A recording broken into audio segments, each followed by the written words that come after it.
Ayan o, linis na boy o, di ba? So ngayon, testing muna natin perang susi boy. Baka mamaya kasi nung nilinis nyo, hindi na umaandar. Nag-check engine na. Ayan na, umilaw na. Bagong-bago yung project natin na Honda Click 6,000 pesos ay gagawin natin worth 150,000 pesos. Wow! Wow! Kaya mo ba nagbibideo sa salo, ano? Oy! Joke lang! Race Power plus Premax. Ganda ng dating. So yun mga Lucifer, tignan nyo yung itsura ngayon ni Honda Click B3 natin. Oh. Ibang-iba na itsura. Oh. So eto na ngayon ang ating Honda Click B3. Okay, wala pa rin tayo napipiling pangalan pero marami ako nakitang comment na maganda. Yung Honda 60. Ano? 660. Tapos meron pa sabi pa wrecker daw to. Kasi nga yung motor natin nadilaw, si Ghost. Pag pinagdikit natin, Ghost Wrecker. Meron naman yung isa, comment naman, Flip. Si Flip 150, ay Flip 125 daw. Kasi Flip Coin. Ang gaganda na mga ano nyo, hindi pa ako makapili. So ngayon, tatawagin muna natin tong Honda V3. O baka sabihin nyo, gaya-gaya na naman ako kasi si Kuya Pats, tsaka si Master Bebe, ang tawag nila sa motor nila is Honda Click B3.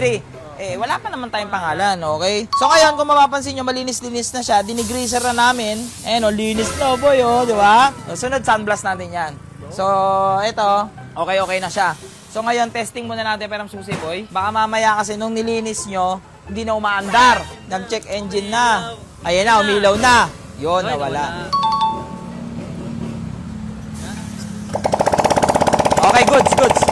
So, umaandar siya. Babaguhin natin ulit yung tindigan niya ngayon. Siyempre, gusto ko munang pasalamatan. Walang iba kundi ang Race Power! Siyempre, power! Race Power yung front shock. Race Power yung rear shock. Eh, ngayon, papalitan natin yan ng,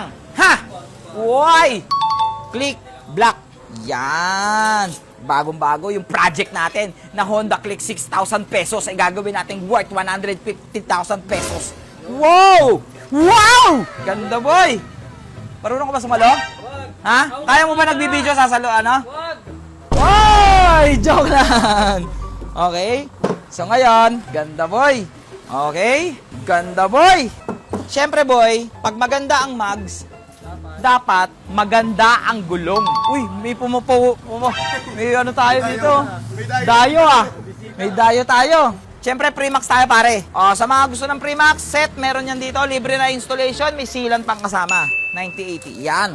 90-80 time attack, tsaka 100/80. Oh, ha? Parang donut. Huwag na natin patagalin yan, boy. Huwag na natin patagalin. Siyempre, bago tayo nagkaroon ng mekaniko, tinuruan ko lahat ng mga yan neto. Basic yan, boy, oh. Yun, no? Gagawin donut. Wait lang. Huwag tayong priority natin customer, boy. Priority customer, priority customer. Customer muna. Basic, boy, di ba? Oo. Yun lang yun, boy. Papakitaan pa kita ng yung galaw vulcanizing shop. Nakakita na ba ng galaw vulcanizing shop?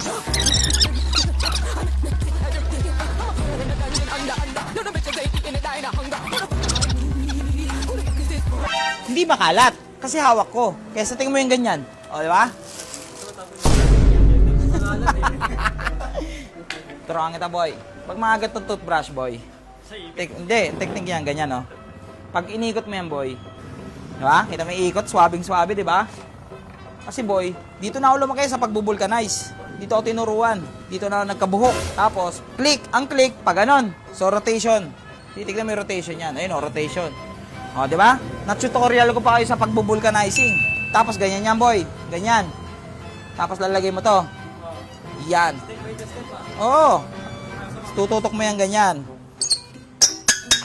Basic, di ba? Tapos, ganito muna yan, boy. Ganito yan, oh. Papatong mo dyan yan. Ikot dito to. Tapos,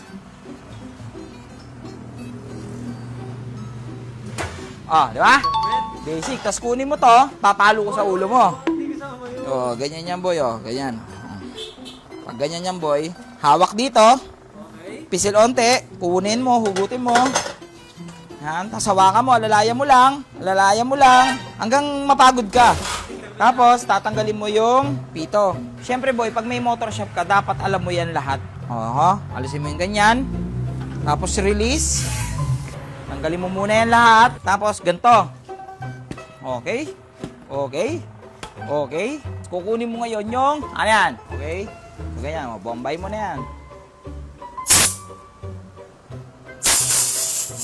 Tutunog yan, parang donut. Pok, pok, pok, pok, pok, pok, pok. Walang tumutunog ah. Bakit? Kasi lapat na. Di ba? Okay. 35. Yan. Para maganda-ganda naman tignan, palit na rin tayong tire hugger. Yan. Para maganda naman siya. Mabuhay naman ba yung likuran niya? Oh. Boy, ba? Oh, lagyan naman ng tire hugger. Ahay! Di ba? Laking tulong ng tire hugger. Oh. Simple lang siya pero maganda forma niya. Iwas putik na rin. O, di ba? Ganda! Ayan na!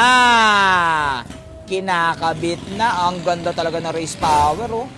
Simple lang pero malakas ang dating. Tapos talagang gumaganda ang CNC mags pag naka-Premax na gulong. Diyan talaga lalabas yung ganda niya. Tignan mo naman, oh. Race power plus Premax. Ganda ng dating. So, yun. Nakabit na yung galper na disc. Okay? So, by the way, yung ating disc na ginamit, race power din, okay? So, race power. Tapos, syempre, palitan na rin natin ng mga CNC para malinis na lahat. Boy, CNC na lahat, oh. Tapos, yung ehe natin dyan, boy. CNC na rin, boy.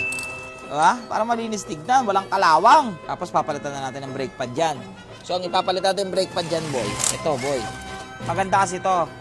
Sobrang bestseller na ito sa shop ko kasi meron niyang indicator. Malalaman mo na kung magpapalit ka na o hindi. Ayun, oh, kita mo indicator, boy. Boy, oh, pati naman yung hobby mile na. Lahat silver na, boy. Wala nang kalawang. Ay, humaba lalo tignan si Honda Click V3 natin, boy, oh. Ang haba niyan tignan, oh. Pre-wheel check. Uy. Uy. Pre-wheel check. Uy.